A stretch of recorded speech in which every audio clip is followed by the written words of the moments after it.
বেআইনি অস্ত্রের লাইসেন্স কার হাত ধরে শেখ শাহজাহানকে জিজ্ঞাসাবাদ করে সেই তথ্যই পেতে চাইছে সিবিআই।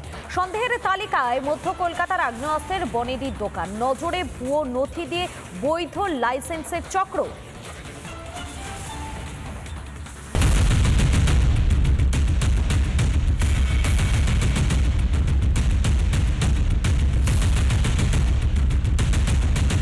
রাজ্যে চলছে বেআইনি অস্ত্রের রমরমা।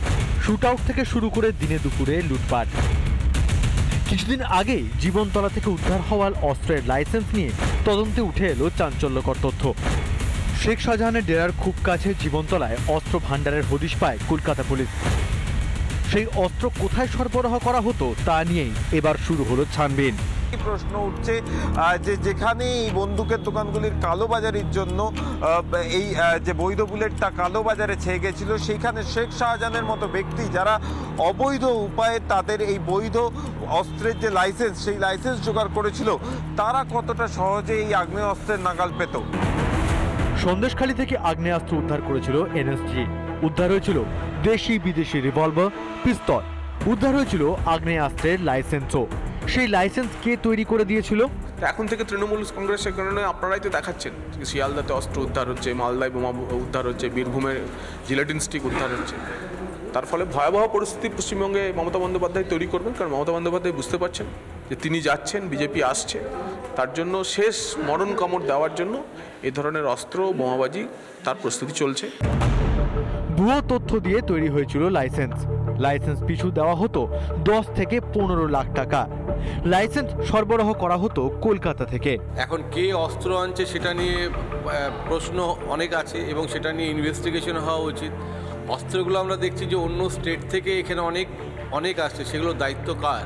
চেকিং করার দায়িত্ব কার? একটা পার্টি আরেকটা পার্টির উপর যখন বলে যে তাদেরই এইটা শুধু দায়িত্ব, তখনই মানুষের মধ্যে একটা কনফিউশন সৃষ্টি হয়। সম্প্রতি রাজ্য পুলিশের এসটিএফ মধ্য কলকাতার একটি বৈধ আগ্নেয়াস্ত্র দোকান থেকে গ্রেপ্তার করে তার মালিককে, হিসাব বহির্ভূত কার্তুজ ও আগ্নেয়াস্ত্র বিক্রির জন্য। এই দোকান থেকে ভুয়ো নথি দিয়ে আগ্নেয়াস্ত্রের লাইসেন্স তৈরি করত শেখ শাহজাহান।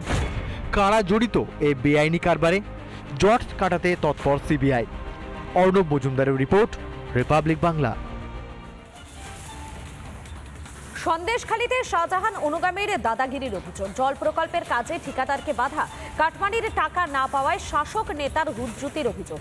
বন্ধ প্রকল্পের কাজ, থানায় অভিযোগ দায়ের। যবে থেকে আমি কাজ পাই, যখনই আমি আধিকারিকদের সাথে, আমি এনএসএস সাথে যোগাযোগ করি এবং ওখানকার যিনি আধিকারিকরা আছেন তাদের সাথে কথা বলি, আমাকে প্রথমে বলা হয় অঞ্চল সভাপতির সঙ্গে যোগাযোগ করতে। আমি একাধিকবার অঞ্চল সভাপতির সাথে দেখা করেছি। বার করা দেওয়ার কোনো সদিচ্ছা ছিল না।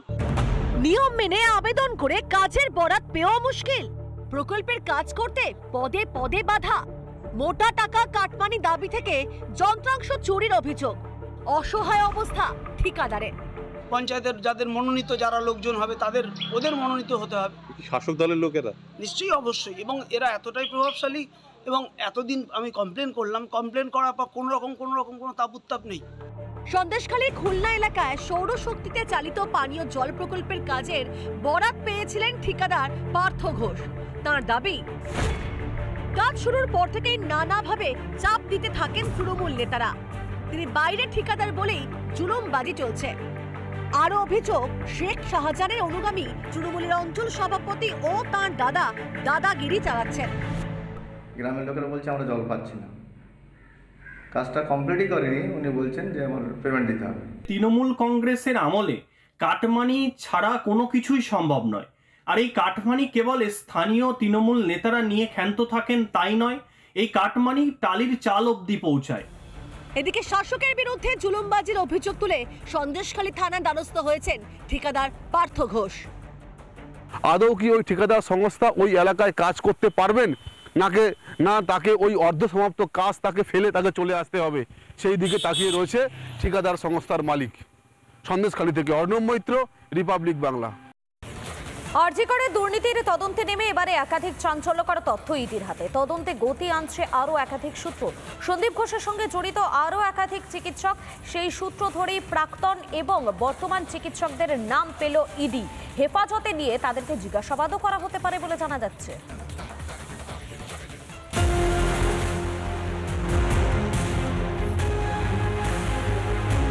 অভয়াকে ধর্ষণ করে খুনের পর আরজি করের দুর্নীতি তদন্তে নামে সিবিআই। দেহ পাচার থেকে টেন্ডার দুর্নীতি সবটাই এখন সিবিআই ইডির স্ক্যানারে। সেই তদন্তের সূত্র ধরে এবার আরজি করের আর্থিক দুর্নীতি মামলায় ইডির স্ক্যানারে আরজি করের এক প্রাক্তন চিকিৎসক। কি ভূমিকা তাঁর খতিয়ে দেখছেন তদন্তকারীরা। তাহলে কি এবার ধরে নেওয়া যাক যে খোলস ছাড়িয়ে আসল দোষীদেরকে একেবারে ধরার প্রক্রিয়া শুরু করে দিল ইডি। আরজি কর দুর্নীতি তদন্তে নতুন তথ্য, শুধু প্রাক্তন চিকিৎসকই নন, নজরে হাসপাতালের আরো কয়েকজন চিকিৎসক। হেফাজতে নিয়ে জিজ্ঞাসাবাদের ভাবনা। দুর্নীতি তদন্তে শুধুমাত্র একজন চিকিৎসক না, এই দুর্নীতির তদন্তে যোগসাজশের জন্য স্বাস্থ্য দপ্তরের কেষ্ট বিস্তুত অবধি এই তদন্ত যাবে। অপেক্ষা করুন, শুধু একজন চিকিৎসক না, অনেক বড় মাথা এই আগামী 2-3 মাসের মধ্যে জেলে যাবে। দেখুন, স্ক্যানারে তো অনেক সময় অনেকেই থাকে, কিন্তু আপনি দেখবেন লাস্টে যত সিবিআই যে মামলা হয়েছিল 300টা, তার মধ্যে দুটোতে দোষী সাব্যস্ত হয়েছে। আর সব থেকে বড় কথা হচ্ছে জুডিশিয়ারি সিস্টেমটাকে আগে ঠিক করুন। আর্থিক দুর্নীতির তদন্ত যখন চলছে, ঠিক তখনই আরজি করে অভয়াকে ধর্ষণ করে খুনের ঘটনার সঠিক বিচার চেয়ে মিছিল বিজেপি। কেন পানিহাটি পুরসভার দায়িত্ব দেওয়া হলো সোমনাথ দেকে, তা নিয়েও সরব বিজেপি। সোমনাথ দে এখানকার বিধায়ক, নির্মল ঘোষ এক্স কাউন্সিলর, তাকে সঞ্জীব মুখার্জি, তাদের মধ্যে থেকে একজনকে মমতা বন্দ্যোপাধ্যায় পুরস্কৃত করলেন। এই ব্যক্তি 3 জনের মধ্যে যদি কেউ মুখ খুলে দেয়, তাহলে পরে কার নির্দেশে এই ঘটনাটা ঘটেছিল, বডিটা পোড়ানো হয়েছিল, সেটা কিন্তু সামনে চলে আসবে। এদিকে আরজি কর তদন্তে আরো কাদের নাম উঠে আসে, সেদিকেই তাকিয়ে বাংলার মানুষ। রিপাবলিক বাংলা। কেন হবে না চিন্ময় কৃষ্ণ প্রভুর জামিন? কারণ দেখাতে বলে রুল জারি করেছিল ঢাকা হাইকোর্ট। 23 এপ্রিল সম্ভাব্য জামিন শুনানি। পর্যাপ্ত প্রমাণ না থাকা সত্ত্বেও কেন বন্দী করে রাখা হয়েছে চিন্ময় কৃষ্ণকে? শারীরিক অবস্থার যেভাবে অবনতি হচ্ছে, তাতে বাড়ছে উদ্বেগ।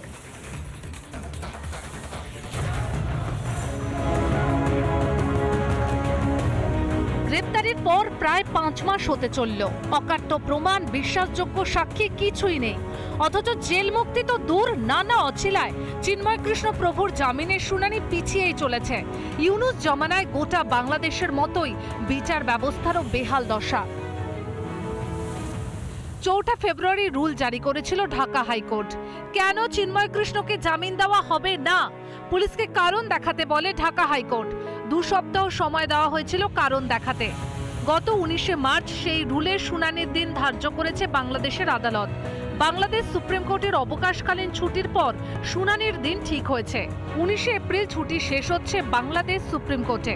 23 এপ্রিল বুধবার চিন্ময় কৃষ্ণের জামিন নিয়ে শুনানির সম্ভাবনা। এবং ওনাকে আমরা অনেক চেষ্টা করে আজ পর্যন্ত আমরা ওনাকে জামিনে বের করতে পারিনি। তারপরে ওনাকে ক্রমশই কোর্ট এই তারিখ চেঞ্জ করে নতুন শুনানির তারিখ নির্ধারণ করছে। ওখানে কোনো রকমের জুডিশিয়ারি নেই, ওটা শেষ হয়ে গেছে। ওই জুডিশিয়ারি থেকে আপনি কি এক্সপেক্ট করছেন? কি আপনি এক্সপেক্ট করতে পারবেন কি ওরা আপনাকে ন্যায় দেবেন? এদিকে জেলে চিন্ময় কৃষ্ণ প্রভুর শারীরিক অবস্থা দ্রুত অবনতি হচ্ছে। হার্ট, লিভারের জটিল সমস্যা থাকা সত্ত্বেও পর্যাপ্ত চিকিৎসার ব্যবস্থা করা হচ্ছে না। এই পরিস্থিতিতে 1 মাসের মধ্যে জেল থেকে ছাড়া না পেলে প্রাণ সংশয়ের আশঙ্কা প্রকাশ করেছেন চিন্ময় কৃষ্ণ প্রভুর মা। মিথ্যা মামলায় কোনো সাক্ষ্য প্রমাণ নেই। নভেম্বর মাস থেকে আজ অবধি সাধুকে আটকে রাখা হয়েছে অত্যন্ত অন্যায়ভাবে। একটা চরম নির্যাতনের মধ্যে তাকে তিলে তিলে হত্যা করা হচ্ছে। সারা পৃথিবী জানে চিন্ময় কৃষ্ণের বিরুদ্ধে যে দেশদ্রোহিতার মামলা, তার কোনো সারবত্তা নেই। তারপরও গায়ে জোরে তাকে জেলবন্দি করে রেখেছে বর্বর ইউনুস প্রশাসন। তবে যেভাবে হিন্দুদের সম্মিলিত আন্দোলন ও আন্তর্জাতিক চাপ বাড়ছে, তাতে খুব বেশি দিন চিন্ময় কৃষ্ণ প্রভুকে আটকে রাখতে পারবে না মোহাম্মদ ইউনুসের সরকার। রিপাবলিক বাংলা। নানা ধরনের কন্টেন্ট দেখার জন্য লাইক করুন, শেয়ার করুন আমাদের ফেসবুক পেজ, সাবস্ক্রাইব করুন আমাদের ইউটিউব চ্যানেল। পাশাপাশি অন্যান্য ব্রেকিং নিউজের জন্য অবশ্যই চোখ রাখুন রিপাবলিক বাংলায়।